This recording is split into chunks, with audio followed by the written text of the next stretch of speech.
Good evening to all of you.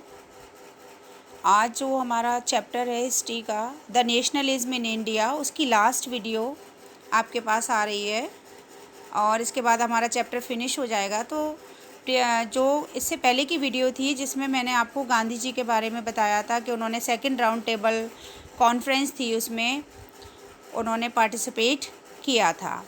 उसके आगे आज आप देखेंगे Gandhiji wanted to remove untouchability from India, but Mr. B.R. Ambedkar, who organized the Dalits into the Depressed Classes Association in 1930, clashed with M.K. Gandhi at the second round table conference by demanding separate electorates for Dalits. It means Gandhi ji जो है untouchability यानी कि अपने देश के अंदर से ये जो हरिजन वाला वर्ड था या छुआछूत की जो बीमारी एक तरह से कह सकते हैं, दलितों को पूरी तरह से ये दलित यहाँ से समाप्त करना चाहते थे। मगर जो डॉक्टर भीमराव अंबेडकर थे वो ये चाहते थे कि इनको उन्होंने एक डिप्रेस क्लास एसोसिएशन, दमित वर्ग एसोसिएशन में उन्होंने इनको तैयार किया और इनका मानना था कि दलितों को अलग से जो है लेजिस्लेटिव असेंबली में रिजर्वेशन मिल जाए, लेकिन गांधी जी इसके लिए तैयार नहीं थे। British government accepted his demand, लेकिन ब्रिटिश सरकार ने डॉक्टर भीमराव अंबेडकर की डिमांड को मान लिया था, क्योंकि ब्रिटिश सरकार कभी नहीं चाहती थी कि इंडिया में रहने वाले छोटी जाति के दलित वर्ग और बड़ी जाति के सभी लोग मिलकर रहें और एक साथ नेशनलिज्म की आवाज़ उठाएं। गांधी जी बिगेन ए fast unto death. Gandhi ji ने फास्ट रखना, भूख हड़ताल शुरू कर दी कि वो मर जाएंगे, लेकिन ऐसा नहीं होने देंगे, क्योंकि गांधी जी का मानना था कि अगर सभी देश के सभी वर्ग के लोग मिलकर नेशनलिज्म के लिए आवाज़ उठाएंगे तभी देश को आज़ाद कराया जा सकता है। आगे देखेंगे नेशनलिज्म स्प्रेड। अब जो नेशनलिज्म की जो भावना थी लोगों के अंदर वो कैसे आई। हिस्ट्री एंड फिक्शन, बहुत सारे ऐसे नॉवेल्स लिखे गए, बहुत सारी इतिहास में ऐसी कहानियाँ लिखी गईं।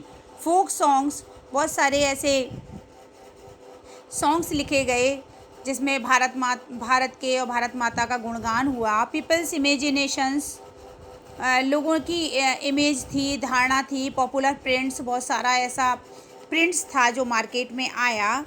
और symbols all played a part in the making of nationalism. Bharat को एक लोगों के मन में नेशनलिज्म की भावना लाने के लिए इन सब ने काम किया, चाहे वो न्यूज़पेपर रही हों या फिर वो किताबें रही हों या फिर वो बहुत सारे सिंबल्स रहे हों, फ्लैग्स रहे हों या फिर बहुत सारी हिस्ट्री की ऐसी कहानियाँ रही हों या बहुत सारी ऐसी लोक कथाएँ रही हों जिन्होंने जो है नेशनलिज्म की भावना को बढ़ाया।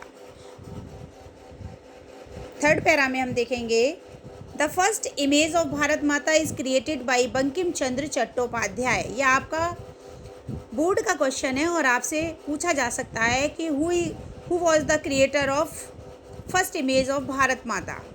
तो the first image of Bharat माता is created by Bankim Chandra Chattopadhyay. Bengali थे और इन्होंने पहले भारत माता की तस्वीर बनाई।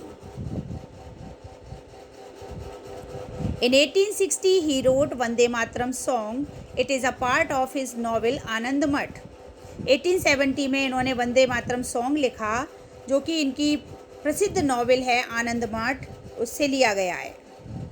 अब ये जो आनंद मठ नॉवेल थी, इसका जो पार्ट था वंदे मातरम, ये वंदे मातरम जो है ड्यूरिंग द स्वदेशी movement it is sung by Indians ने, जब स्वदेशी मूवमेंट 1905 में हुआ था तो लोगों ने इसको गाया था। आज भी हमारा जो नेशनल सॉन्ग है वो वंदे मातरम है।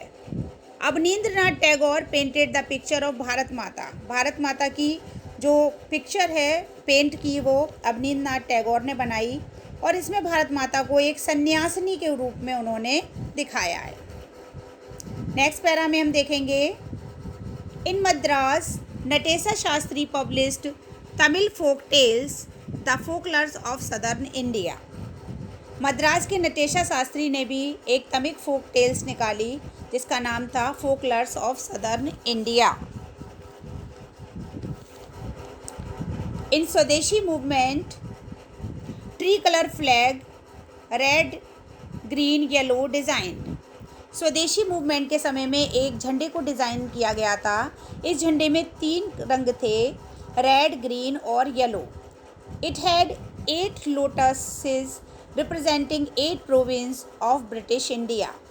इस झंडे के अंदर 8 कमल के फूलों को दिखाया गया था जो भारत के जो ब्रिटिश इंडिया के जो प्रोविंस थे 8 उनको दर्शाता था। And A crescent moon representing Hindus and Muslims by 1921। 1921 में जो आधा कटा हुआ चांद था, क्रिसेंट मून था, वो मुस्लिम को रिप्रेजेंट कर रहा था। और रेड ग्रीन येलो 3 कलर थे इस झंडे में और 8 लोटस रिप्रेजेंट कर रहे थे हिंदूज़ को। ये आपको थोड़ा सा ध्यान रखना पड़ेगा।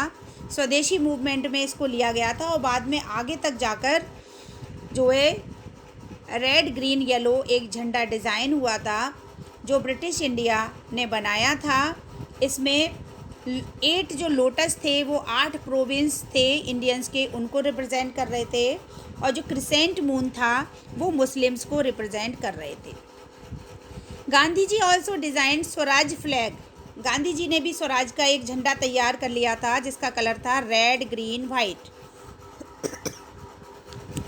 इसके 3 रंग थे, red green white and spinning wheel in the centre representing the Gandhi's ideal of self help. Gandhi ji ने जो झंडा तैयार करा था स्वराज्य का, उसमें रेड ग्रीन वाइट 3 कलर थे, बीच में एक व्हील था जो उनके चरखे से लिया गया था और ये आत्मनिर्भर का प्रतीक था। It is a symbol of defines.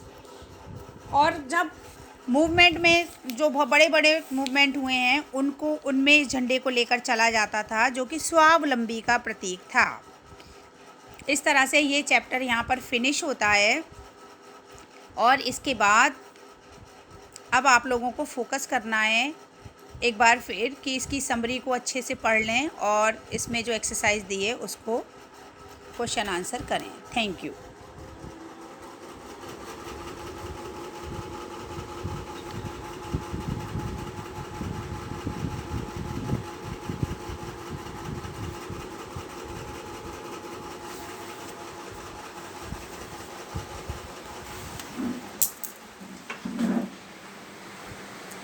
बंद करना इसको, स्क्रीन रिकॉर्डर चल रहा था।